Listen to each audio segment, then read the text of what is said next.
네, 우리나라 그 개화기에 수많은 이제 서양 선교사님들이 이렇게 들어왔습니다. 그래서 그 선교사님들이 우리나라 이렇게 근대화에 영향을 참 많이 끼쳤어요. 근데 이제 역사적으로 정부에서 그것을 자꾸 이제 감추고 숨기고 있는데, 사실 서양 선교사님들이 개화기에 우리나라에 들어와서 이 한 일이 되게 많이 있습니다. 그 중에 대표적인 것이 의료입니다.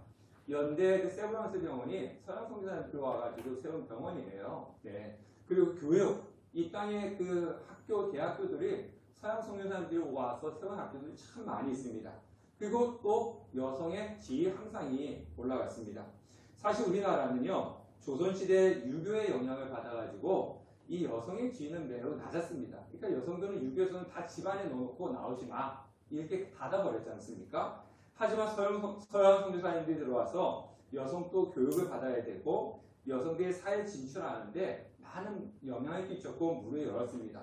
대표적인 것이 이화여자대학교지 않습니까? 이화학당이라 해가지고 여성들만을 교육시키는 그런 학교가 서양 선교사님들이 세웠어요. 또 여성들이 남성들과 같이, 왜 유교는 그렇잖아요. 남녀 질서 부동성인가? 어떻게 여자가 남자들과 함께 있어? 이래가지고 여자들이 남자들과 같이 있지 못하게 했어요. 근데 개화기에 선교사님 들어와가지고 이 교회에서 남성과 여성들이 같이 예배를 드렸잖아요. 물론 여자 자리 따로 남자 자리 따로 있지만 한 공간 안에서 여자하고 남자가 같이 있었지 않습니까? 이거는 유교 사상에서는 있을 수가 없는 거예요. 그러니까 서양 선교사님들이 들어와서 여성의 어떤 그런 사회 진출 이런 부분에 상당히 영향을 끼쳤습니다. 물론 오랫동안 유교의 영향을 받아서 그것이 여성의 차별이 오랫동안 내려왔지만 지금은 약간의 차별이 있지만 양성의 평등 시대가 되어가고 있습니다. 우리나라뿐만 아니라 세계 어디서든지 과거에 여성의 지위는 매우 낮았습니다. 그래서 훌륭한 여성들이 되게 많았음에도 불구하고 여성들에 대한 기억이 별로 없죠. 여러분 저기 위인전 보세요. 우리 저 교회 카페 가면 위인전 있는데 위인전에 보면 대부분 누구예요? 남자잖아요. 여성들은 별로 없어요. 그러니까 훌륭하신 여성들이 없어서 위인전이 없는 게 아니라 예전에는 남성 위주의 사회였고 여성들은 지위가 낮았기 때문에 그 위인전에 여성들이 별로 없는 겁니다. 그런데요, 남성만큼이나 여성들에 대한 이야기를 많이 담고 있는 책이 있어요. 네, 그게 무엇이겠습니까? 네, 우리가 읽고 있는 성경입니다. 네, 성경에 보면요, 하나님께서 남성들을 많이 사용했지만 그만큼 여성들을 많이 사용했다고 하는 내용이 성경에 나오고 있습니다. 자, 오늘 우리가 열왕기하 4장을 읽었잖아요. 오늘 4장에 보면 수냄 여인이 나오는데 이 금요일의 말씀에 보면요, 선지자의 제자였던 아내, 그 여성에 대한 이야기가 또 나오고 그 이야기가 끝나면서 또 수냄 여인에 대해서 말씀을 하고 있습니다. 자, 하나님께서는요, 이 여성들을 통해서 역사하셨고 그리고 이 여성들에게 하나님께서 축복을 해주셨습니다. 자, 사람이 이루어가는 역사와 하나님이 이루어가는 역사에는 다른 점들이 많이 있는데요. 사람의 세상은 어떻습니까? 누구를 통해서 그 역사가 이루어가죠? 우리가 살아가는 세상은 힘있고 능력 있는 자를 통해서 이루어가는 것이 사람이 살아가는 역사예요. 근데 하나님의 역사는요, 힘있고 능력 있는 사람이 아니라 연약한 자들을 사용해서 이루어가시고 역사하는 것이 하나님의 역사인 것입니다. 자, 오늘 말씀은 요약을 해야 되는데요. 우리가 오늘 말씀은 앞부분만 읽었어요. 뒷부분 읽지 않아가지고 어떤 일이 일어나는지 우리가 모르는 분들이 계실 수도 있습니다. 오늘 말씀을 먼저 요약하면요, 하나님께서 세우신 선지자가 이 수넴의 이름입니다. 수넴이라고 하는 도시인데요. 이 수넴이라고 하는 마을은 이사갈 지파에 있는 도시입니다. 그러니까 엘리사가 갈멜산에 있었는데 갈멜산에서 다른 동네로 가려면 항상 어디를 지나가야 되냐면요, 이 수넴이라고 하는 도시를 반드시 지나가야 됐습니다. 근데 이 수넴이라고 하는 동네에 한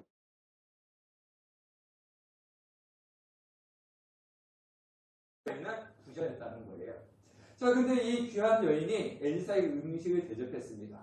자, 엘리사 선지자는 그곳을 지나갈 때마다 이 여인의 집에 들려서 음식을 대접받고 또 나중에 이 여인은 이 엘리사를 위해서 작은 방을 하나 만들어줍니다.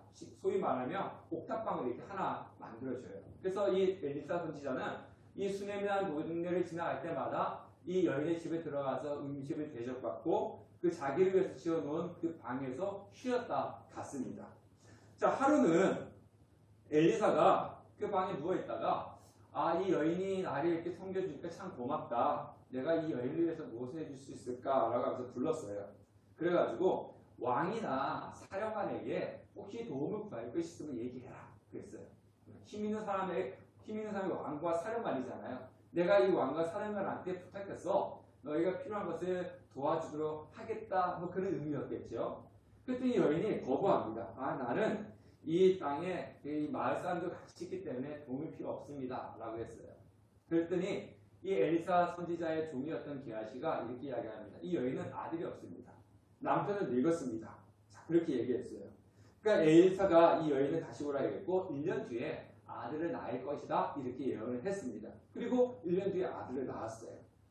이 아이가 자랐습니다. 하루는 이 아버지가 일하는 밭에 나갔는데 갑자기 머리가 아프다고 해서 엄마한테 돌려보냈더니 이 엄마 무릎에서 있다가 죽었습니다.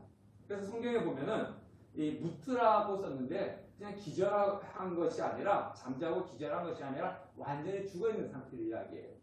그래서 이 여인이 이 아이를 엘리사가 늘 쉬었던 방 침대 위에 올려놓고 엘리사를 찾아갑니다. 찾아가서 그의 발을 앉죠. 이 발을 엘리사의 발을 앉습니다. 그러니까 괴롭고 간절한 의미가 있는 거죠. 그래서 이 여인이 뭐라고 했냐면 내 주여 내가 언제 아들 달라고 했습니까? 내 아들 달라고 되지 않았는데 왜 이렇게 아들 줘가지고 저를 괴롭힙니까? 이런 고백을 하는 거예요. 그래서 엘리사가 게하시에게 지팡이 주면서 가서 죽은 아이의 얼굴 지팡이에 놓아라 그렇게 이야기합니다. 그리고 이 여인은 엘리사하고 같이 뒤따라가죠. 근데 게하시가 가서 지팡이 놨음에도 불구하고 살아나지 않았어요.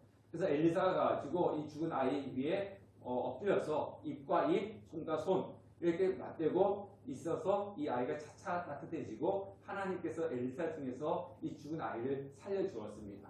이것이 이제 오늘 수냄 여인에 관한 이야기입니다. 자, 이 수냄 여인에게 엘리사가 죽은 아들을 살려서 주었는데, 자, 오늘 8절과 10절을 다시 한번 우리가 읽어보셔야 됩니다. 자, 우리 8절부터 10절까지 다시 한번 읽어보겠습니다. 시작. 하루는 엘리사가 수냄에 이르렀더니 거기에 한 귀한 여인이 그를 강권하여 음식을 먹게 하였으므로 엘리사가 그곳을 지날 때마다 음식을 먹으러 그리로 들어갔더라. 여인이 그의 남편에게 이르되 항상 우리를 지나가는 이 사람은 하나님의 거룩한 사람인 줄 내가 아노니 청하건대 우리가 그를 위하여 작은 방을 단 위에 만들고 침상과 책상과 의자와 촛대를 두사이다. 그가 우리에게 이르면 거기에 머물리이다 하였더라. 자, 이 여인이 살고 있는 동네가 어디였다고 했습니까? 수냄이라고 했지 않습니까? 그 도시에 살고 있었기 때문에 그냥 수냄 여인이라고 이렇게 부르는 거예요. 이름은 모릅니다. 자, 그런데요, 제가 앞에서 이야기할 때 이 엘리사는 갈멜산에 있다가 항상 다른 곳으로 갈 때 이 수냄이라는 도시를 지나서 이렇게 가는 길목이었습니다. 오늘 8절 말씀 보니까 하루는 이렇게 시작을 합니다. 자, 하루는 엘리사가 수냄에 이르렀더니 라고 하는데 이 말은요, 그냥 다른 날 그냥 엘리사가 그 곳을 지나가지 않다가 어느 날 그냥 수냄 도시에 이르렀다 이런 이야기가 아니에요. 늘 항상 수냄이라는 도시에 이르렀는데 어느 날 그 여인이 이렇게 되는 겁니다. 네, 그러니까 항상 지나다녔어요. 항상 지나다녔는데 어느 날 그 수냄에 살고 있는 한 여인이 엘리사를 그날 따라서 자기 집으로 강론해서 모시는 거예요. 그 전에는 그냥 지나가셨나 보다 이거였는데 하루는 이 여인이 엘리사를 자기 집에 초대해서 강권했다고 했습니다. 억지로 초빙을 해가지고 음식을 드시게 했어요. 근데 그게 이제 하루가 됐고 그 다음부터는 지나갈 때마다 자신의 집에 초대해가지고 매번 계속 음식이 대접했습니다. 그리고 나중에는 그 집에 방까지 만들어 주었습니다. 자, 우리가 여러분들이 교회를 다니신 분들이라면 이 수냄 여인에 대한 설교를 들으신 분들이라면 어떤 목사님들은 이렇게 설교를 하시기도 하셨어요. 하나님의 사람을 대접하면 하나님께서 이렇게 축복을 주신다. 이런 설교를 하셨고 여러분들이 듣기도 하셨습니다. 그런 말씀을 들을 때 아멘 이렇게 하는 성도도 계시겠지만 거부감을 갖는 분들도 계셔요. 보통 이 하나님을 살아오면 목사님은 잘 대접해야 된다. 목사님 대접하면 하나님께서 이렇게 축복을 주신다 할 때 거기에 대해서 맞아 이렇게 하시는 분도 있지만 또 때로는 또 목사님들이 자기 대접받고 싶어 저런 하시는구나 하고 거부감을 갖는 성도님도 계십니다. 자, 하나님의 사람을 대접하며 하나님의 축복을 받는다는 것은 맞는 말이기도 하지만 또 무조건 다 맞는다는 것은 아닙니다. 이 말씀은요, 하나님의 사람을 잘 대접해야 된다라고 하는 그런 의미만을 가지고 있는 것은 아닙니다. 자, 수넴이라고 하는 도시에 이 수넴 여인 혼자 살았겠습니까? 네? 여러분들 지금 이 다산에 여러분들 혼자 사는 건 아니잖아요. 가운동에 우리 구리에 여러분들 혼자 사는 건 아니잖아요. 수많은 사람들이 살고 있었습니다. 자, 엘리사가 매번 이곳을 지나갈 때 그 수넴에 사는 사람들이 엘리사를 보았을까요? 못 보았을까요? 봤죠. 예, 봤습니다. 그러면서 엘리사를 보면서 어떤 사람은 그냥 지나가는 사람이야.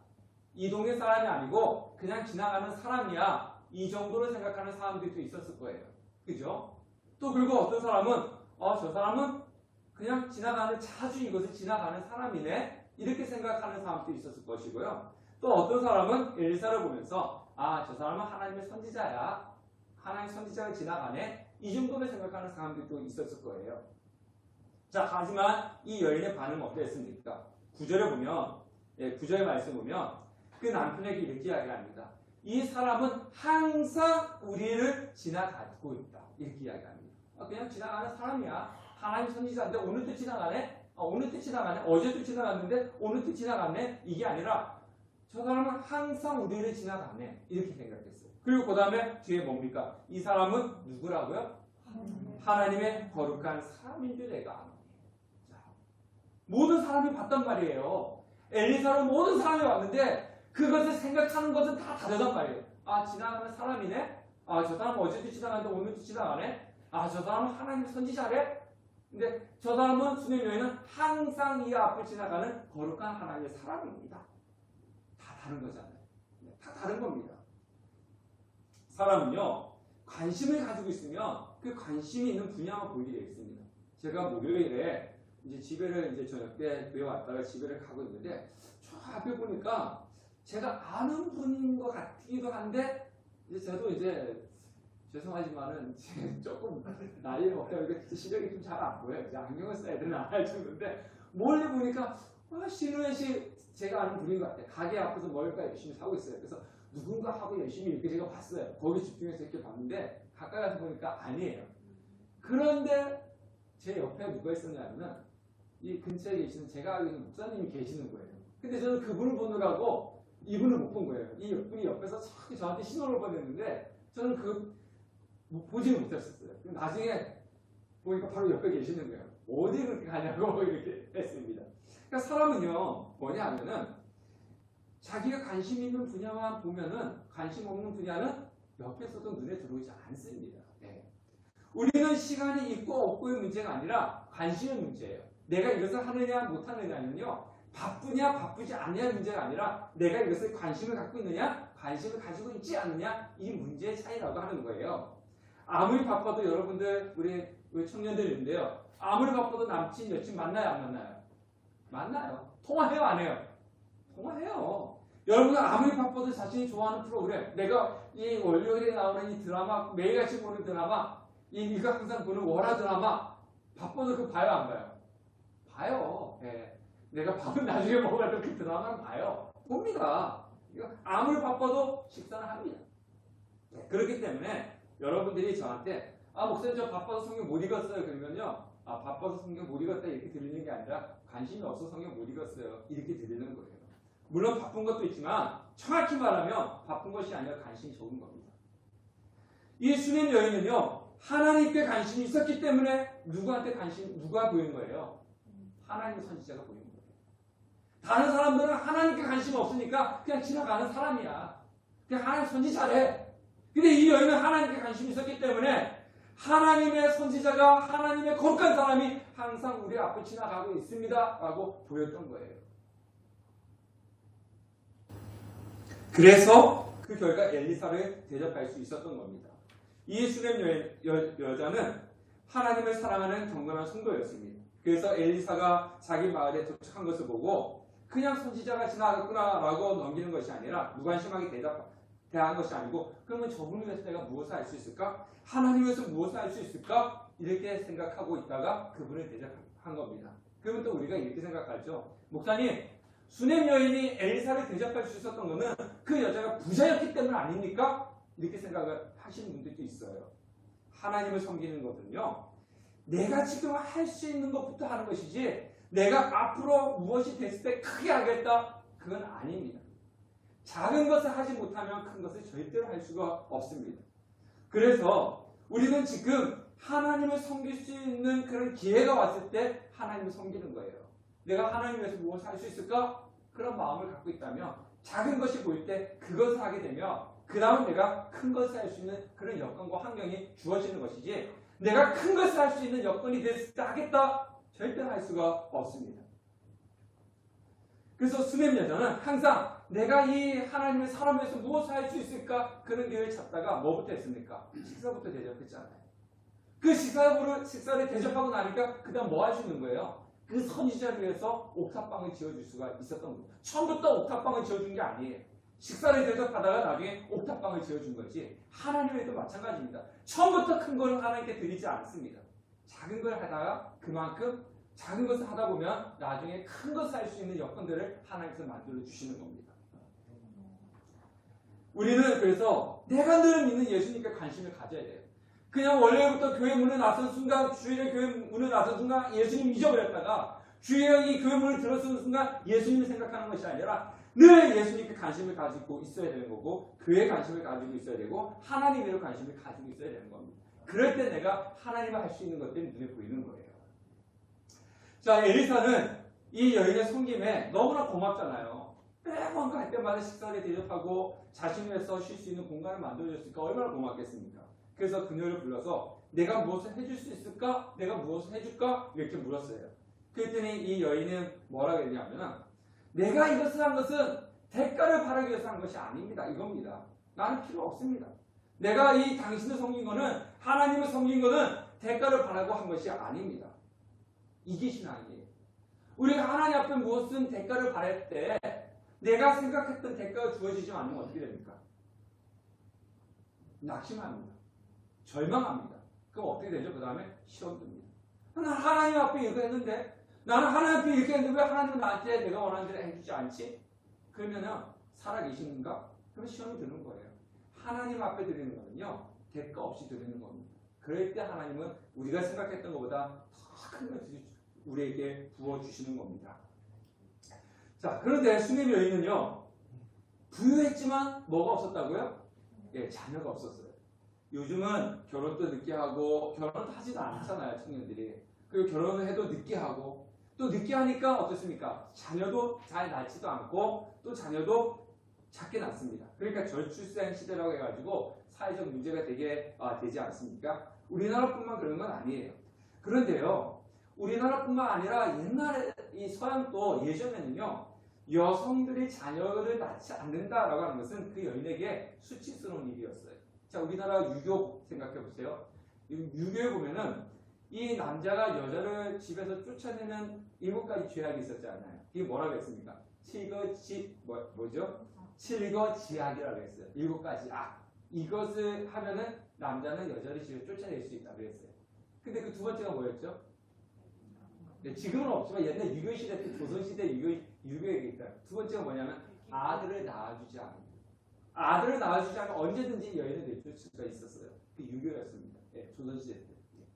지금 그런 건 있으면 안 되잖아요. 지금은 없죠. 예, 없는데 어쨌든 그렇습니다. 그러니까 여인에게 이 성경에 쓰여졌던 이 11개가 이 시대가 언제입니까? 3000년, 예? 지금부터 3000년, 4000년 시대지 않습니까? 3000년 정도, 그죠? 그 정도 시대였으니까 여성이 아이를 못 낳는다, 여성이 아들을 못 낳는다, 이거는요 정말 부끄러운 그런 일이었습니다. 자, 그러니까 이 여인은 물질적으로 되게 부유했지만 자녀가 없었잖아요. 이 앞에 있는 그 선지자 제자의 여인은 아들이 둘이 있었지만 가난했어요. 네. 자, 인간의 삶이라고 하는 것은요 결핍된 부분을 가지고 있습니다. 우리가 외적으로 볼 때는 아, 저 사람은 집도 되게 평수가 넓고 좋은 차도 타고 다니니까 그 가족도 있으니까 저 집은 아무런 근심 걱정 없겠지 이렇게 생각할 수가 있잖아요. 근데 제가 예전에 큰 교회에서 이제 그 대신방을 부교육자를 하다 보면 집에 가면요 그 집에 다 뭐가 있어요? 기도 제목이 있어요. 네. 이 집은 가면 돈이 없어요. 이 집에 가면 자식이 말을 안 들어요. 이 집에 가면 뭐 어디가 아파요. 저 집에 가면 이거 왼쪽으로 볼 때는 이 집은 걱정도 없고 근심도 없을 것 같은데 그 집에 들어가 보면 다 한두 가지 문제가 있어요. 그러니까 문제 없는 집이 없더라는 거예요.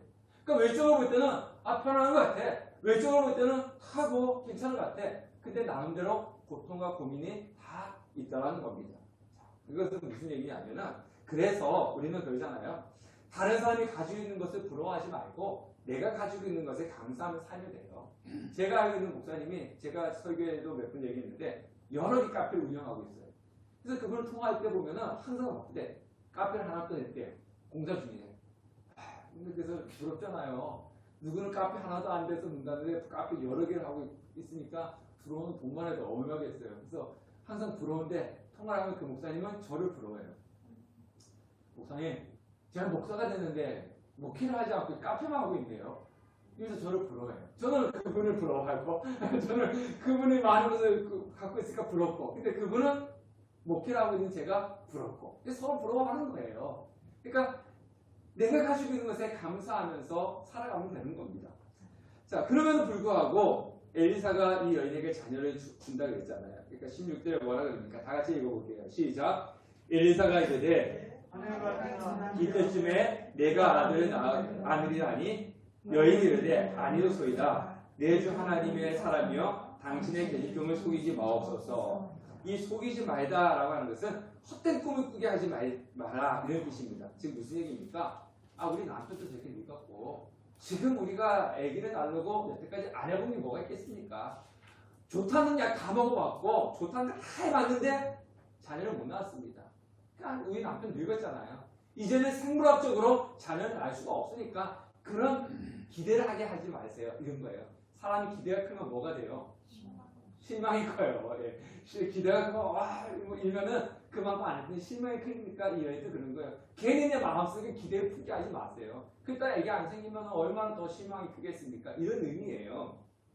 자, 그럼에도 불구하고 하나님의 은혜로 이 여인은 1년 뒤에 아들을 낳았습니다. 낳았어요. 그런데 이 아이가 죽었습니다. 죽자 곧바로 종과 함께 나귀를 타고 엘리사가 있는 갈멜산까지 가는데요. 이 수넴에서 갈멜산까지는 한 40km 정도 된다고 합니다. 왕복으로 80km인데 우리가 40km 그러면 감이 안 오잖아요. 그죠? 그래서 여의도에서 인천공항까지가 40km예요. 네. 근데 뭐 타고 왔어요? 나귀를 타고 왔잖아요. 근데 지금은 아스팔트지만 그때는 비포장이었으니까 얼마나 험했겠습니까? 그죠? 근데 나귀를 타고 가면 그 속도가 자전거 우리 박수는 자전거 열심히 타시는데 자전거 타고 가는 속도라고 합니다. 예, 자전거 타고 가는 속도인데 지금의 자전거 도로는 잘 깔려 있으니까 좀 타기 쉽지만은 그 속도라도 이 비포장 도로니까 얼마나 힘들었겠습니까? 시간을 따지면은 한 3시간 정도 걸리는 시간이죠.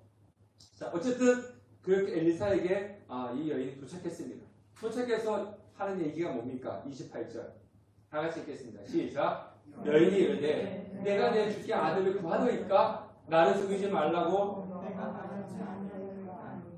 자, 이게 무슨 얘기입니까? 16절에서는 속이지 마옵소서라고 하는 것은 나의 마음에 헛된 꿈을 꾸게 하지 마십시오. 나는 아들을 얻을 형편이 안 됩니다. 이런 뜻이었는데 지금 와서 또 이 이야기가 뭐냐면은 자, 이런 이야기입니다. 역시 이런 일이 생기고 말았다. 지금 무슨 얘기냐면 나는 그러면 그렇지 내 팔자에 무슨 아들이겠습니까? 이거예요. 내 팔자에 무슨 아들인데 아들 괜히 줘가지고 죽었잖아요. 나는 아들을 구할 수 없는 그런 팔자입니다. 라고 하는 말이면서 그 속에 뭐가 있냐면 그렇지만 하나님의 축복으로 아들 주셨잖아요. 나는 아들을 가질 수 없는 그런 존재였는데 하나님의 은혜로 아들을 주셨으니까 다시금 하나님의 축복으로 죽은 아들을 어떻게 해달라는 거예요? 살려주십시오 라고 하는 그런 고백이에요. 나는 아들을 가질 수 없는 그런 존재였음에도 불구하고 하나님 축복해 주셔서 아들을 주셨는데 그렇다면 이 죽은 아들도 하나님 축복으로 살려주십시오. 이런 고백을 하고 있는 겁니다. 자, 그래서 처음에는 엘리사가 게하시만 보내려고 했을 때 이 여인이 이 엘리사한테 같이 가자고 합니다. 30절 읽겠습니다. 시작. 아이의 어머니가 이르되 여호와께서 살아계심과 당신의 영혼이 살아계심을 두고 맹세하노니 내가 당신을 떠나지 아니하리이다. 엘리사가 이에 일어나 여인을 따라가니라. 그러니까 여인은 게하시만 보내는 거 안 된다는 거예요. 엘리사가 꼭 같이 가야 된다는 겁니다. 즉 이건 무슨 이야기냐면은 하나님만을 나는 전적으로 의지합니다. 하나님만 의지합니다. 하나님께서 해결해 주셔야 될 문제입니다. 하나님이 살려주셔야 되는 겁니다. 이런 신앙과 믿음이라고 하는 겁니다. 자, 그러면 우리가요, 왜 성경에서 이 수냄 여인을 적어놨을까요? 네? 그냥 여인의 이름도 없어요. 그냥 수냄 여인이에요. 그냥 단순히 이 선지자에 잘 대접해야 된다. 그러다 보니까 아이를 낳는 축복을 받았다. 그리고 하나님께 기도해가지고 다시 죽은 아이가 살아났다. 이것을 알려주기 위해서 이 수냄 여인을 이 성경에 기록했을까요? 물론 그것도 있지만 그 안에는 또 다른 의미가 있습니다.